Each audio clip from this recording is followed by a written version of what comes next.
Alright, guys.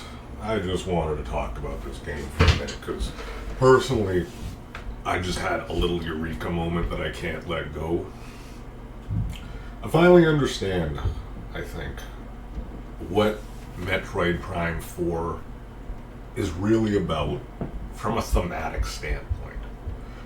From a thematic standpoint, Metroid Prime 4 is about the futility of trying your best and still failing. Most of the Metroid games have some type of tragedy, either some society that died out from a disease, or the last Metroid itself sacrificing itself to save Samus. Like, there's always some tragedy at the core of a Metroid story, and in this case, it really feels like there's some reflection of the developers themselves. Retro Studios has been working so hard on these games that are completely unique first-person adventures. There's nothing really like Metroid Prime on the market. There's only 4 Metroid Prime games besides the spin-offs, and, there's nothing like Metroid Prime.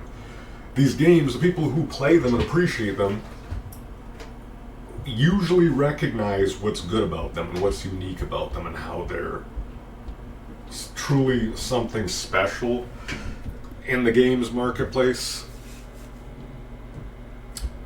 Basically, despite making the first game that's universally recognized as a masterpiece, and people have their pick of whether they want to call any of the next 3 games a masterpiece, despite trying so hard on this game series, ultimately Retro Studios has not been some big successful company. They're not selling tens of millions of copies of these games.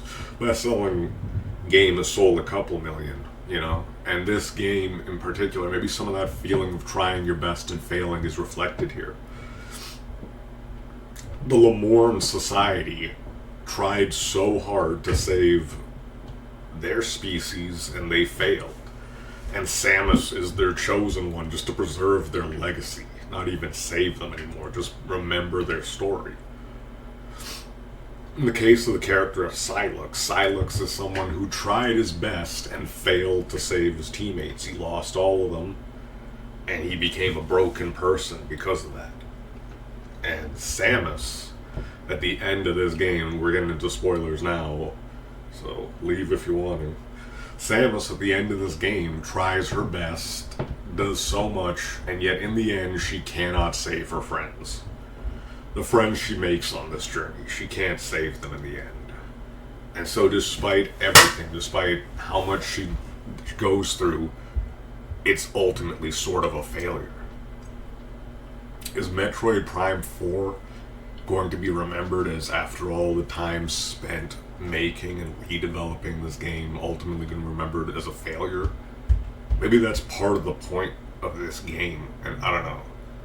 This all just occurred to me, so I just kind of had to get it out of my head. I think there is some level of thematic depth about just futility in this game. I don't know. Just wanted to put that out there. Thanks for watching.